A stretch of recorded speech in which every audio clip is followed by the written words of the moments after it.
That sound right there, that was Daniel Suarez on pit road knocking into Alex Bowman and Ross Chastain. Thanks for joining us. This is the post-race show after an amazing weekend at COTA. My name is Ryan Peters, your host here at Stuck in the Catch Fence, joined by my co-host, Joe Spillman. Joe, how are you doing after what was a wonderful weekend? Well, I'll tell you what, I'm doing okay now, Ryan, because I had to take some blood pressure medication after that race. Man, I'll tell you what, you talk about an exciting race. We got to see it today. You kind of go through the weeks of NASCAR and you're disappointed in some of the things you see, and then you get a race like today and it just brings you back. It's like that perfect golf shot sometimes. Man, that was a great race. Yeah, we had the luxury of being in Atlanta, and I know on the previous poll that's always done by Jeff Gluck, he got like a 52, 53%. Was it a good race? When you're there, 99% of the time, it's always higher than what the public perception is. But I think everybody can agree that we had a great time. You know, a couple cautions at the end kind of delayed the inevitable. Tyler Reddick was going to win that race unless he ended up getting wrecked himself.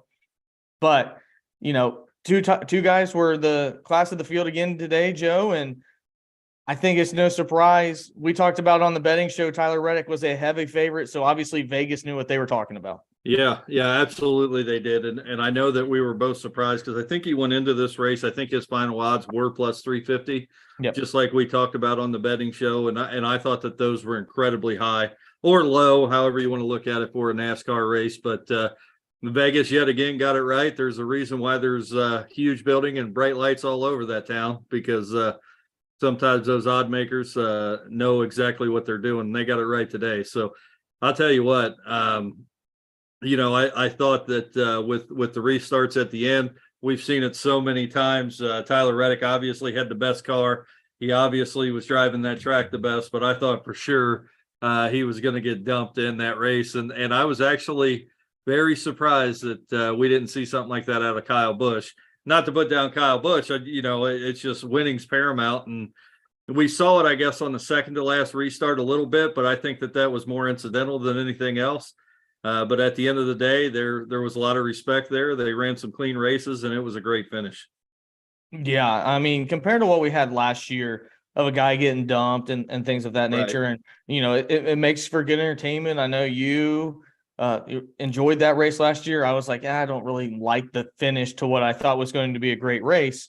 I thought this race was like the complete 180 of that.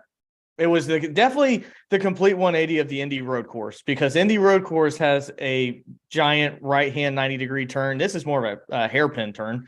And cars just said, hell with it, we're sending it in, and we'll collect as many people as we can. Like 8 wide. Yeah. Joey Logano famously moved up like 15 spots and took out 4 people at the Indy Road Course last year. And, I think Kyle Busch had a lot to do with that by making the comments, nobody respects each other anymore in the garage. And maybe that's now translated to 2 races in a row, because we all thought we were going to see chaos at Atlanta. Never happened. And there was another great finish. And even Chase Elliott brought that up during the broadcast today, that he was glad to see some respect out of the drivers. And I think when you look up who was up front, outside of Ross Chastain getting there at the end, it kind of makes sense why we saw that. Bowman's not known for wrecking people. Reddick's not. I don't think Willie B is known, to knock somebody out. Kyle Busch, to this point of his career, is not. After making those comments as well, and I thought we got a great finish to it. I think more people were wanting to see a 1-2, battling down to the last lap, but it just simply wasn't going to happen because Tyler Reddick was that good, and Willie B just could not do good on restarts. I mean, just was awful today on restarts, and unfortunately for him, he never got that chance to fight for that 1-2 spot with Tyler Reddick.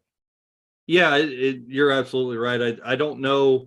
I don't know if that was William Byron's car today, if it was him, because he looked like he had a great car. I mean, when that car got out on straightaways, I think it was at one point the fastest car on the track for the majority of the race. So, I don't know. Kyle Busch, I will say something about Kyle Busch, in my opinion.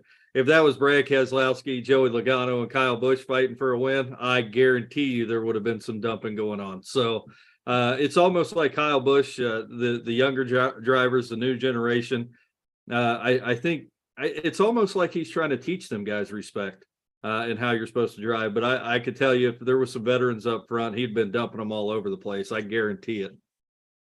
That's a well thought out point that I never thought about, Joe. I think you make a great point there. Maybe the personnel up front does make a big difference on whether or not they end up going sideways. I definitely think if it was Joey Logano, he probably would have got punted. So, but that I'd being like to punt Joey Logano. Yeah, punch, whatever it may be. And I'm sure you're not the only one. Right. Let's go ahead and look at the finish at COTA, where there were nothing to worry about in terms of the garage or anything when it came down to tech testing. Tyler Reddick wins. Kyle Busch, he ended up starting in third place after it all came out on that last green-white checker and passed Alex Bowman pretty cleanly to get to second place. I didn't think that he had the tires nor the vehicle to do that, but I thought Kyle Busch and Randall Burnett did a really good job today with their strategy and ended up probably with an 8th place car, ended up in second place. I never thought he had a chance to win the race. During all those restarts, the only time I kept saying it, I was texting multiple people, and I said, this is just going to make Kyle Busch get punted.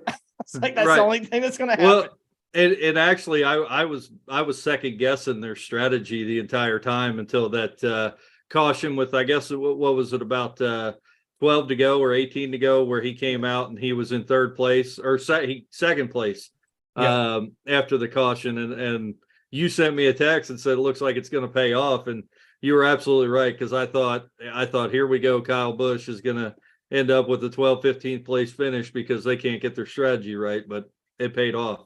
Well, and to give hindsight, Joe, and cause you watched the truck race, Kyle Busch tried to run it all the way through the cycle and ended up killing him in the truck race. So he listened to his crew chief this time, Randall Burnett, and said, let's split this in half. They did, and there was a caution 3 laps later. So it was a perfect call, and, it worked out really well for him. Again, Alex Bowman, great on this track, has been a solid road course racer. I thought Ross Chastain was done. Yeah, so did I. He was sitting on the track. I think he was literally sitting there to get a caution and somehow comes out in 4th place. So another good run for him. Willie B, I mean, at this point, Joe, we just got to look at him as a favorite every weekend. He's consistent, he's fast, and I'm not sure that it slows down when Chase Elliott gets back, because he is putting together runs every single week. And right now he's the class of the field when it comes to Hendrick. I know Kyle Larson's a great driver. He is getting in terrible luck as he got speared by Bubba Wallace. That guy. Just say that guy. Yeah, the guy that pretty much told 2311 he doesn't deserve to be in the car after 2 rookie mistakes. And he's absolutely right. And then last week, he was in second place, Joe, right in front of us, and Eric Almirola blows a tire. So it was a tough 2-week stretch here for Kyle Larson, but Willie B has been holding down the fort as the best driver, most consistent driver. Alex Bowman finished ahead. That happens, but Willie B led almost half the laps, splitting it with Tyler Reddick. Another good job. Austin Cindric, you and I talked about on the betting show. I said, I'm going to choose Austin Cindric because he's got a real good chance on road courses. That panned out. Have no idea how the hell Ricky Stenhouse got 7th place. I saw him wreck in one of the restarts, and I have no idea how he got here. Who knows? And I Ty didn't. Gibbs 2 weeks in a row with the top 10. You're exactly right. And he's been doing well at this track. I mean, last year he did really well. He did really well. He won at it on road courses. He's actually really solid. I believe in the Xfinity series, they said that he won 10 out of the last 14, him and somebody else, AJ Allmendinger, won 10 of the last 14 road courses. So I don't think that's a surprise. But you're right. It's good to see him actually put up top 10 finishes. He's got back-to-back weeks and now 3 in his career. Chris Buescher hasn't finished outside the top 10 in a road course in the last 6 races and continues that streak. I actually made a late sub between Mr. Taylor and Chris Buescher in that lineup that I showed you guys, and it ended up finishing in the top 40 out of 8,000 people. So that worked out well for me. And Todd Gilliland, somebody we did not talk about the entire day, ends up in 10th place. Corey LaJoie keeps on keeping on. Top 15 driver, gets a number 11. Michael McDowell was solid all day. Kevin Harvick, not a great road course racer. I mean, we looked on, I think the odds, Joe, had him at 5,000 at one point. They were astronomical. Gets top 13. Chase Briscoe, again, bad luck. Solid road course racer, but bad luck. And then I have no idea, but Kyle Larson, through a war of attrition, I called you and said, yeah, Kyle Larson ended up making the chicken salad out of chicken shit today. And you're like, no, he didn't. And I'm like, yeah, he did. Yeah, I didn't even pay attention. I stopped paying attention to Kyle Larson. When I saw him trying to make it back to the pits, and the only way he could get his car to go forward was by edging it sideways down the track, because both his back tires were so canted that he couldn't even turn that thing. I wrote him off. I actually stopped paying attention to where he was at. And as you know, you really can't, during the Fox broadcast, if anybody watches that, as you know, it is hard to keep an eye on anybody outside the top 20 because they never scroll through the running order, ever. You have no idea what's going on except for the two cars that they want to show you. And then Clint Boyer going, oh, yeah, something just happened back there. And then they don't even cut to it. So, I have no idea unless you're watching the final lap battle for the lead. And somebody happens to spin out like Cody Ware, and then they spend 5 minutes watching his car spin out while there's a battle for the lead going on. Fox is terrible. He was in 21st at one point. Yeah. So good for him. And then he spun himself out for no apparent reason. That is also correct. I want to say one last thing, unless you want to cap this off, Joe, when it comes to looking at the order. Jenson Button, former Formula One champion, had this to say after the race. He said, that's the most intense driving I've ever went through. He said it was like a season's worth of Formula One races wrapped into one race. And to me, I thought that was a great testament for what we have argued, you and I have argued, the difference between this and Formula One. And I thought that was a great statement for the world of racing to know how hard this really is. I mean, it's so much different. And I thought I want to give NASCAR credit on this, where they kept the track limits on the S's, but then let the drivers do whatever the hell they want, as long as you weren't being egregious when it comes to the turns. Right. And we saw a great product every single race this weekend. And, I thought that was a strong testament to Jenson Button to come out and say that, because NASCAR, I think in the worldwide leader of racing, sometimes gets overlooked, but you see it every single time these other drivers come to NASCAR. They do not compete very well. Jenson Button ends up with a top 20, but it's not because he was there. He just ended up surviving. But again, I just wanted to point that out, because this sport is really, really, really hard, and they don't get enough credit, especially on road courses. And I thought that was a great statement by Jenson. Yeah. And I forget if it was him or the IndyCar driver that name is escaping me. That was Connor Daly. Connor Daly. One of them today came into one of the turns, and you could tell that they were. I actually sent you a text that basically said the car's too heavy, because you could tell they came into a turn and just slid all the way through the turn. Oh, that was Jordan Taylor. That was Jordan Taylor right at the beginning. Yeah. And you could tell that it was just a driver mistake, that he didn't realize, how heavy that car was and wasn't going to turn on a dime like an Indy car or an F1 car. But you're absolutely right. I think he was interviewed right before the race and basically said, I'm not going to win, but I'm just preparing for the street course race, basically. And he just wanted to finish. So I thought that was a pretty good interview as well. Excuse me. But at the end of the day, I think that those comments ring true very well, that, especially when you look at F1 and the popularity F1 has around the world. And the vast majority of the world thinking that is the premier race circuit in the world. It's not. I think that probably driving these stock cars around a road course is probably as hard as it gets. Yeah, and I thought that they had a great camera angle. We'll give Fox credit for this with the foot camera, showing how they have to shift using their feet. You use the gas when you're shifting up. You got to let go out of the throttle, and then when you're shifting down, you actually have to pump the gas. And that may sound easy to do, but it's not. I mean, If we were to do that while also going on a backstretch 175 mile an hour, you miss it one time, you blow your engine. I mean, that's just, it's that simple. And they're doing that hundreds upon hundreds of times. They're not just using paddle shifters. You know, it was even harder with the H pattern shifters, as Kyle Busch came out and said he had these girly hands due to racing the sequential shifter in the Cup Series after running that truck race. So, I think that sometimes that's why he always has a microphone. Yeah, it was hilarious. Yeah, he said that right after the truck race. I was going to comment on that earlier. I'm glad you brought it up. So his girly hands did good enough job to get him into P2. But is there any other things coming out of the that you saw the running order, Joe, that you want to make comment on, or do you want to move a little bit more forward? The bigger picture.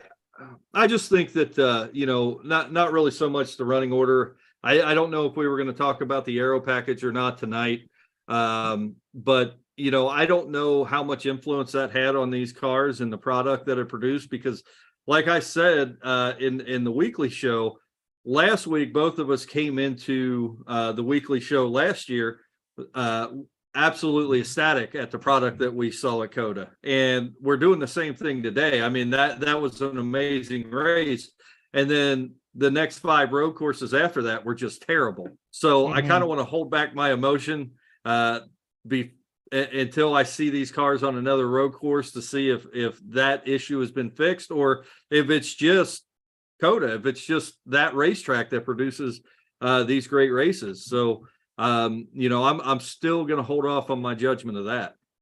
No, you actually lead this perfectly, because I was going to talk about the rules package, and I wanted to bring that up.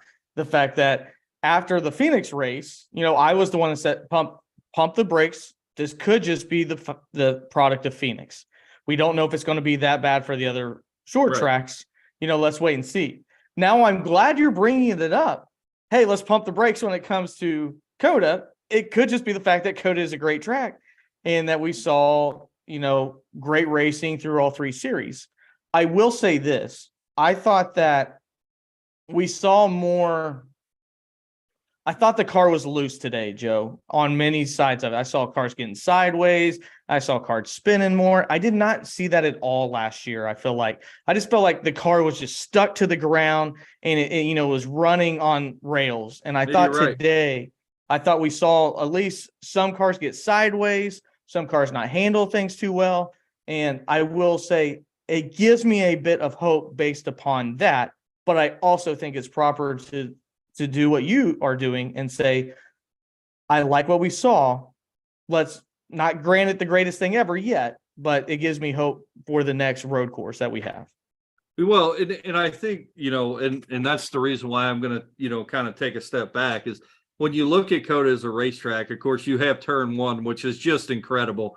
Sets off that racetrack, right? When you see cars going 8-10 wide through the first turn, that's amazing. I mean, I think every restart there was 3 or 4 people got dumped. You saw cars going sideways, to the point where the booth was just talking about the cars going sideways because there was a battle for the lead and they didn't want to cut away from that.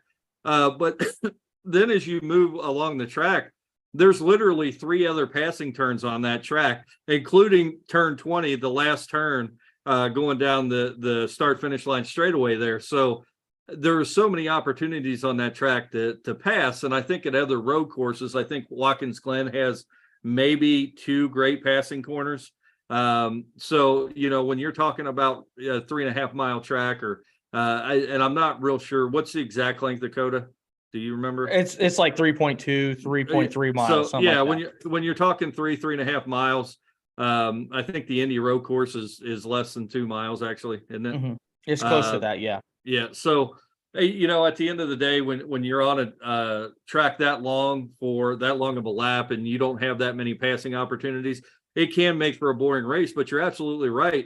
The cars did look loose today. It almost looked like some of those turns, the cars were drifting around, which was incredible to watch the drivers control that. And I think that's exactly what the aero package was supposed to do, was create downforce and not have those cars just glued to the track. So, that gives me hope as well. And I hope moving on to the next road course, we see a little bit more of that. So it definitely puts it in the driver's hands. And You do that, you see people like Bubba Wallace having no idea what they're doing and just spearing Kyle Larson off the track, because that man has no business in a next-gen stock car at all. He doesn't deserve to be in a truck at this point. He just needs to hang it up and go do whatever he can do outside of the racing world, because he is horrible. Well, I wanted to get to something, and you'll segue into this too. So you're doing a great job, Joe, using your ESP to segue into the next segments. You're welcome. Okay. Yeah. Anyway, afterwards, Bubba Wallace punches his car, gets on the mic, and says, 2 rookie mistakes in a row, back-to-back weeks. Somebody else deserves to drive this car. I'm paraphrasing, but essentially that's what he said, then got in the golf cart. That being said, after that, we then got to hear an emotional Kurt Busch, which I thought it was kind of a tough moment, especially knowing what Kurt Busch has gone through as a person, not just a driver, as somebody that's raced for like 6 different teams, but a person not being able to be out there, but is still like the greatest teammate rooting on 2311. Bubba Wallace just signed an extension this past year. If Kurt Busch is able to get healthy, Joe, and again, this is a head injury, there is no timetable. I have my own conspiracy theories, if you will. I don't know how long a doctor can hold somebody out after a concussion unless he just comes out to you, Joe, and says, you'll have brain damage the next time you have something like this. And I've never heard that through a concussion before, outside of having like multiples. And from what we know, Kurt Busch has never had that. How do you not look at today and last week and go, if you're Denny Hamlin and Michael Jordan, we should have had 2 top 5s today? No, you should, because the cars were set up the same. And granted, Tyler Reddick obviously has proven that he's a great road course driver. You can't take that away from him. But like you said, what did Bubba Wallace qualify? 13th, 12th, something like that? 11th. 11th. Oh, 11th, and they stated they Right. literally stated they had the same exact setup. Right. That's what they So, said. I mean, even Bubba Wallace, make no mistake, and I'm not hiding it anymore. My feelings on it. He is a terrible race car driver. He is not any good. He should not be in the seat that he's in. I mean, he runs with the likes of exactly who he ran with at Atlanta: Cody Ware and JJ Yeley. That is his caliber, being able to drive a race car. He is able to compete and qualify 11th at COTA because of the equipment that he's in, because 2311 is putting out some good cars, and they will continue to do so. So I think at the end of the day, when you look at where 2311's at and the caliber of driver that they have a great driver in Tyler Reddick. They still have a contract with Kurt Busch, a great driver. And if you only have 2 charters, I don't see how, if you have the ability to put Kurt Busch in a car, you don't look at Bubba Wallace and say, sorry, buddy, we're going with the best lineup we can here. If they still have to pay Bubba Wallace, which they will because he's under contract, then so be it. I just read the other day that King Griffey Jr. is the 3rd highest paid Cincinnati Red this year. So if you got to pay a guy not to race, go ahead and do it. But I don't know, or find him a different ride. Maybe he could go drive for Rick Ware where he belongs. I have no idea. Cody Turner said truly terrible, and Cody Turner's right. He is right. And Cody Turner, I think, lost a lot of money on those last 3 restarts. I think he was sitting pretty good there. If he would listen and just copy my lineups, I could help him win more money, Joe. But yeah. I think his head's a little bit too big to do that. You won me $5 last week. I did. I could have won you more if you didn't executive decision me on Kyle Larson. I shouldn't have done that. You're right. I got to give up on Kyle, man. He's killing me. Pat's on back real quick. You chose top 5. You got the winner. That's always a pat on back on the betting show. I end up making people money with 2 FanDuel lineups. So again, if you're tuning in to our betting shows, if YouTube lets you, we put out some great information every single time this year. We have won you either the race or money with our FanDuel lineups. There's not, if you choose to do both, you will win money with us. Now, that being said, you're not going to retire off of it, or if you're using it to retire off of it, well, that's on you. So, but we've been able to do that at the very least. But one of the last things I want to ask you, Joe, unless you got something else you want to move on to as well, is I think at this point, Vegas has made that decision. And I think we as fans need to do the same and say that right now, Tyler Reddick, I think, deserves to be the favorite for every road course moving forward.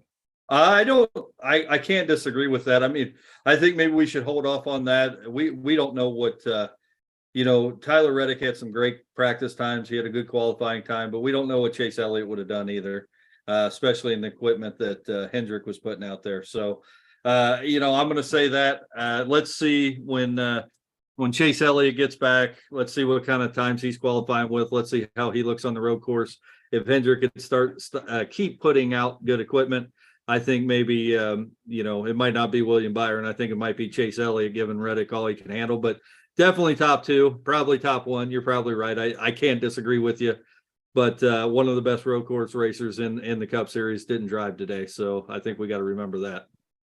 Okay. So you're putting your toesies in the water. You're not getting in. Yeah. Do you still have your shirt on? Ryan, I'm fat. I always have my shirt on. Fair enough. Well, the reason why I want to make that statement is we've seen it with two different cars now. And he was a dominant driver in the number 8 car that finished second today. And he was a dominant driver in the 45. And those are two different manufacturers, two completely different teams. And I think at this point, whether Chase was there or not, he's just been that good. And he's run good practice laps. He's run good qualifying laps. And obviously, he dominated today. So I think Tyler Reddick, 2311 did a good job getting him. I mentioned, I think it was after the Phoenix race, I was like, man, I haven't been too impressed with Reddick so far, and he has shut me up because he's had back-to-back great weeks. And I've always thought he was a talented driver, and he's proven that. And for whatever reason, 2311 wants to have one really good racer at one time and then have another really bad one.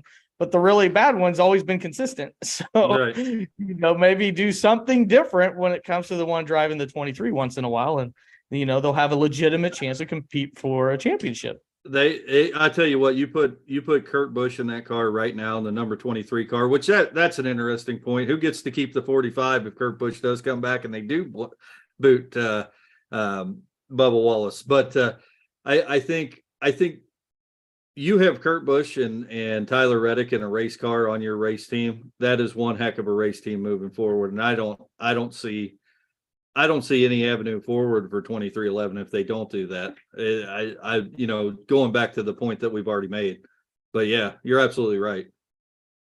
Well, I know you mentioned Hendrick Motorsports were kind of slowing down a little bit during the post race that we did for the Atlanta the Weekly show. Mm-hmm. But Joe, I made at this contention at the beginning of the year that I'm really worried about Joe Gibbs Racing.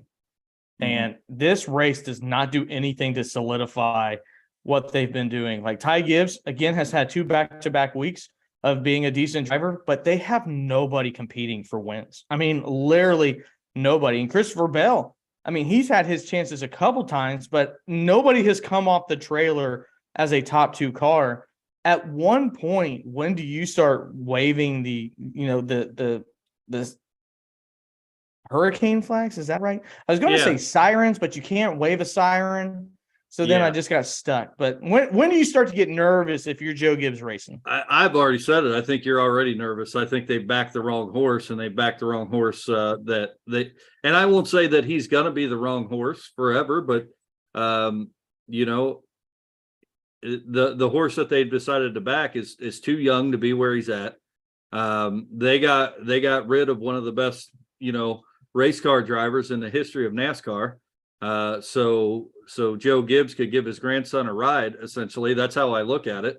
You say we don't have sponsorships to back his car. We can't pay him, but somehow Richard Childress seems to find a different sponsor every week for Kyle Busch. It doesn't make any sense to me. So at the end of the day, I think Joe Gibbs made a non-business decision by promoting his grandson too early and putting all their eggs in that basket. And I think that it's starting to show with the race teams. I don't think Hamlin or Bell or anybody have a good quality car out on the track. I mean, I don't think Hamlin's in good equipment right now. I just don't. It doesn't look like it to me. He's a better driver than what he's competing at. So, at the end of the day, I think that alarm bells should already be sounding. And it's just like, when you start making any decision in life that's a business decision, and you start basing it on your feelings and your friends and what other people are going to think and trying to promote a family member, usually you go downhill. And I think that that's what we're going to see out of JGR for the next several years. I think before it's all said and done with, 5 years down the road, they might start coming back from this when grandson decides that he wants to learn how to drive with the big boys, but not until then. Yeah, I'm actually trying to look up right now what the actual standings are. I disagree, Cody Turner. What'd he say? Chris Bell is racing well. Well, I'm looking up. I just want to see the point standings. So the point standings are obviously a better representation of the overall. How have you been driving? Right now, it's Ross Chastain, Kyle Busch, Joey Logano, and then Kevin Harvick. I don't think anybody surprised by that. Christopher Bell is in 5th, so he is driving well. I think he's had a couple bad finishes. Denny Hamlin's in 11th. Ty Gibbs is in 18th. And Martin Truex is in 8th. So I guess they're more consistent than I thought. I wouldn't have thought there would be 2 drivers in the top 10. One is in 5th. I kind of think, though, in the world that we live in now with what we expect to see, I don't lose my mind. Like you said, Gibbs finishes 9th today, second top 10 in a row. I don't really lose my mind over that. To me, No. a 9th place finish is not a good finish. I think when you start saying, hey, 2 top 10 finishes in a row, I think you start to grasp at straws there. You know what a good finish is? A P2, a P3, a win. Maybe if you're LaJoy and you finish in the top 5, that's a great finish because I don't think he's in that great of equipment. So, I at the end of the day, when you're talking about JGR, a good finish is top 5. I mean, and we haven't consistently seen that out of any of them. I think that's what we probably should preface to that is I've been a JGR fan for a very long time because Kyle Busch was there, and I am a Christopher Bell fan. So I think maybe you can tell me if I'm wrong, Joe, but I thought JGR and Hendrick were always 1A, 1B. One driver for either team could win any race at any given time.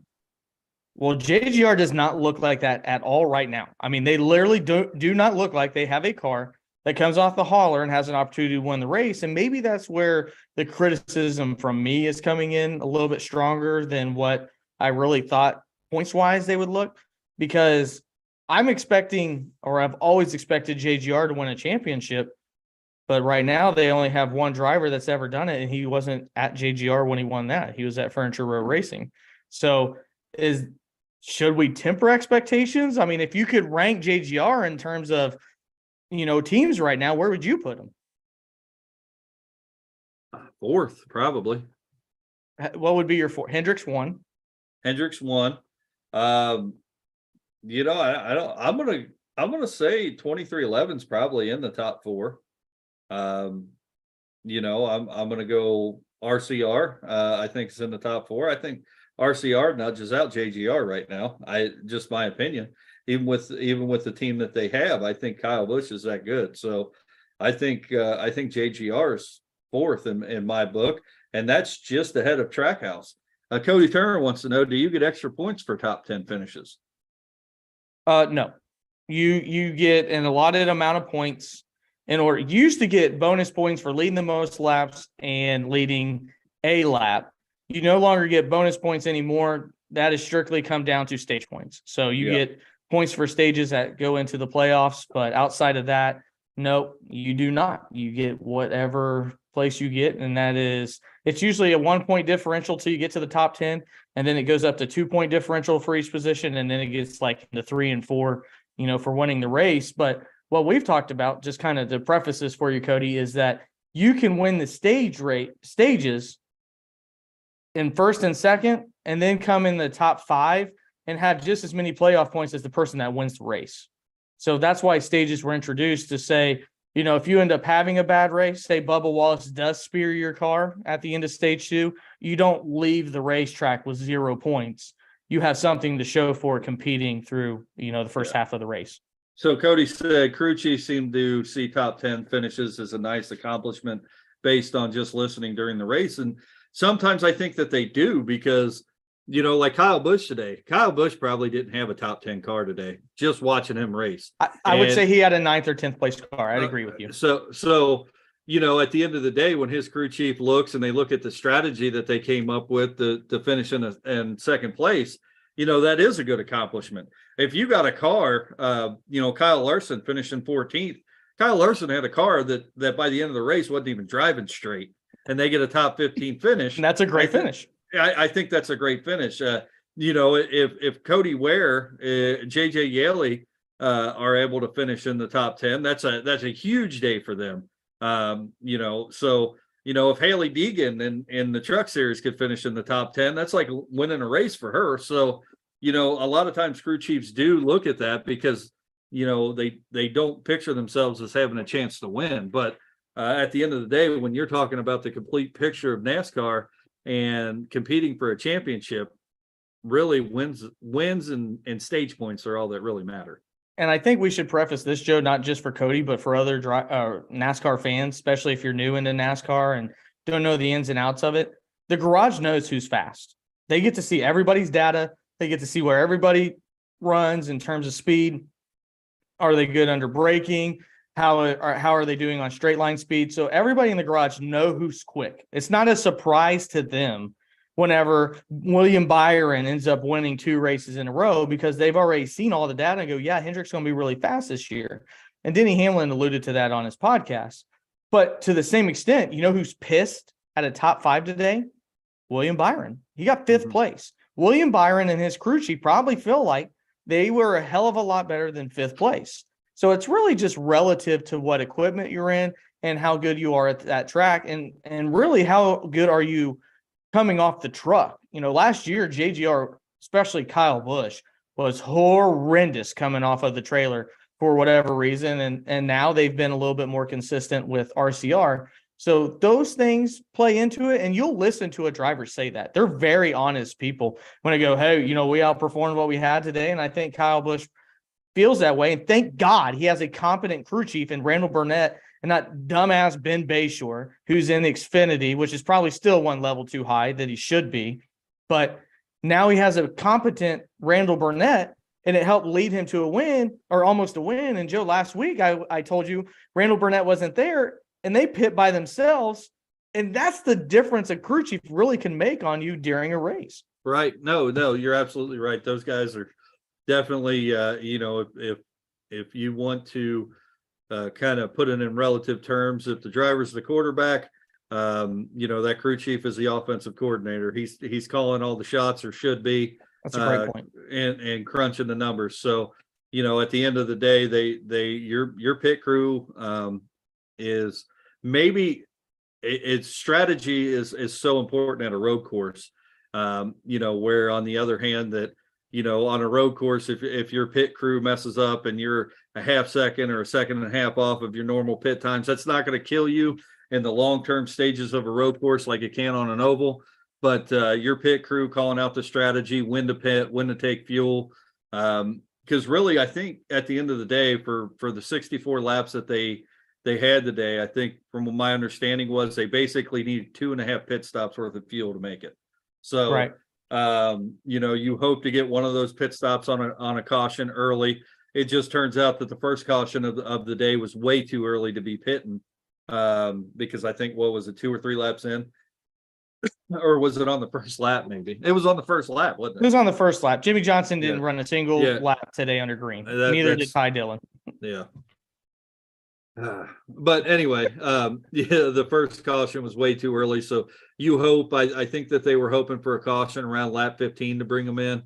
And then, of course, I think the ultimate goal was, if you're going to have to pit 3 times, you really had to decide when under green you were going to do that, because I think 2 of the pits were in hopes of pitting twice under caution, which I think most of them did today. So Kyle Busch's crew chief just got it right as to when to bring him in, and they got that late caution where everybody else was hoping that they were going to pit and he was good to go. So, on fuel and was able to stay out and got him back up in the top 5 and ultimately a P2 finish. Yeah, it almost looked like early 2000s NASCAR, Joe, because we almost had a situation to where we were going to see cars drop off because of running out of fuel. And Right. maybe fuel races aren't everybody's favorite, but at Richmond next week, it absolutely will be a fuel and tire race. So be ready for that. And Pocono is typically a fuel race. And it's always interesting to me because you don't know how bad you need a good crew chief until you realize you don't have one. Right. And it's the type of crew chiefs, I think that Rodney Childers for Kevin Harvick is really good. Alan Gustafson at times can be. I think he does things when it comes to stages that I don't like, but I think that he does a good enough job. And there's a few other ones out there. I think Reynold Burnett has obviously shown that he's a solid crew chief. Well, and one thing I can tell you that I think was an absolute great thing that NASCAR did in taking away the stages for this race, because what we saw last year is basically people get themselves out of position fighting for that stage win, knowing that there's going to be a caution. Well, with no caution today, it's just like, well, race on, boys. Hey, good for you. You won the stage. And it was good the entire week because of that. Yes. Right. So I'm not so sure, where I'm standing right now. I'm not so sure. Maybe, I know stage points are huge, but maybe we go to this all the time. I don't know. I wouldn't hate it, Joe. If we could make a concession and just put maybe a caution at the end of stage 2, I wouldn't hate that because that's typically right in the middle of the race. I don't think that's going to change things too much. But I'm with you.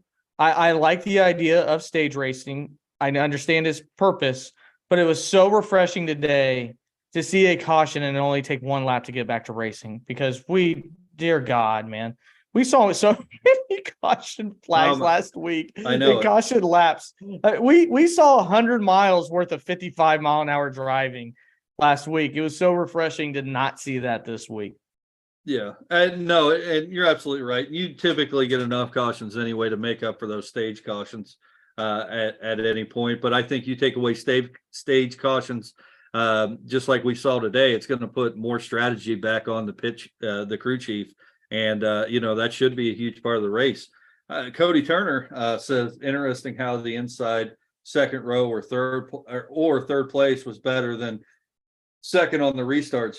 Reddick worked hard today. Sorry, I'm having Reddick worked hard today down the stretch to win the race. He dominated. And he absolutely did. But yeah, that inside lane was, you actually sent me a text, Ryan, and was like, even if he gives up that second position to take that inside lane, I don't hate it.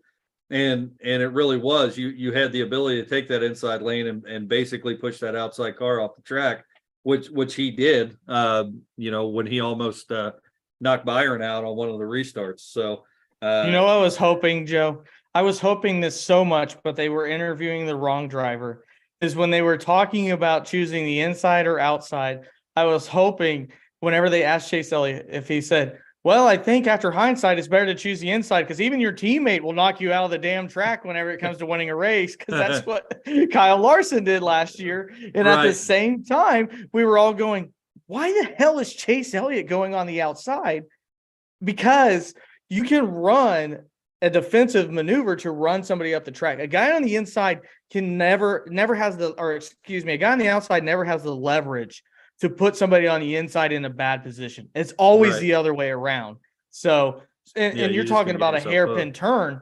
And what's funny too is like, it's almost complete opposites. Turn 1 for Watkins Glen and for COTA, because COTA, it's like going up a mountain and then a hairpin. And then at Watkins, it's going straight down a hill and then a 90-degree. So, those choices are going to be huge. And Cody, that's the first time we've ever had that. We've never had the choose rule when it comes to road courses. So again, a great thing for NASCAR, because otherwise you would have seen probably people at times trying to manipulate getting that inside row, because there were drivers taking 3 on the inside, where last week we saw drivers at times taking 4 or 5 on the outside. So I know we've talked about it before, not liking the choose rule. I do. I love the choose rule. And I think it adds strategy. And unfortunately for William Byron, he twice went on the outside, and only trailer park girls go around the outside. So it did not work out for him as well. No, I agree. My question would be, And we never got to see it because William Byron wanted to be in that front row on every restart. If William Byron would have decided, it would have made the decision to stay on the inside. Do you think Kyle Busch would have stayed on the inside as well, or do you think that he would almost had to go to the outside? Man, that's a good question. I think what we saw is you had to be on the inside. I almost would rather be 3 deep on the inside than 1 on the very first on the out. Yeah. And we saw that. Ross Chastain shot himself from like 8th or 9th position all the way up into the top 5 on that restart being on the inside. And didn't wreck anybody. It did right now. Although, did you see midway through the race him and Suarez going at it? Okay, so yeah, I did. Yes. My wife's watching it. She goes, "Aren't they on the same team?" And I'm like, "Yeah, they are." I don't know what to do. And what's amazing is, I don't know if you saw this, Joe, and I led off the show with it, but we didn't talk about it. Daniel Suarez literally on the cool down lap bumps Ross Chastain out of the way, then goes on pit road and bumps Alex Bowman 3 or 4 times on pit road after the race was over. So probably going to see a hefty fine coming from Daniel Suarez. And they were having words. Ross Chastain and Daniel Suarez were having words. And for the first time ever, I go, what the hell did Ross Chastain do? Nothing. And Suarez, I think maybe they were talking about his family being there. I think maybe he's a little upset that he didn't have a better performance for them. So I don't know at the end of the day, but I thought Suarez was the aggressor in that feud that they have going on. So hopefully we get to see more of that though on the track between them two, because that would be great. Yeah, I mean, now in Formula One, we got Max Verstappen being mad that his teammates being told to go for the fastest lap, and maybe we have some issues going on at Trackhouse Racing. But again, competition is always a good thing. So, yeah. But that is pretty much going to do it, Joe, unless you have anything else to wind us down here. No, great race. Hopefully we get to see this product going forward. I agree. It was a great race. Congratulations to Tyler Reddick. Shown himself now to be a road course warrior. And I think moving forward, it's going to be almost impossible when it comes to our picks not to have him as one of the drivers. But all good things must come to an end. If you like this, make sure that you like and subscribe. Also, during our live shows, like Cody Turner has, comment. We'll love to talk with you guys. That's why we do this, is to be engaging with you as the community.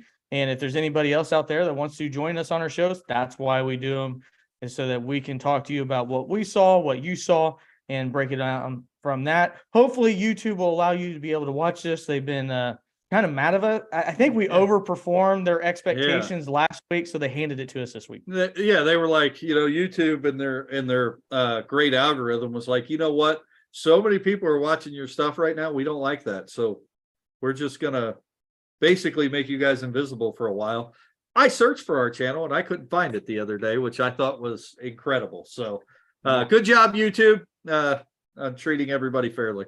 That's right. After having 800 people on our last post, or on our last show, they said, not so much.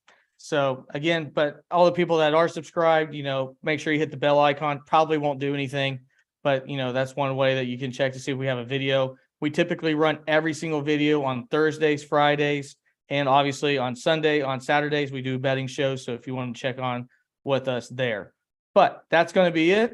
This has been the post-race show. All good things must come to an end, like our beloved Kentucky Speedway. We'll be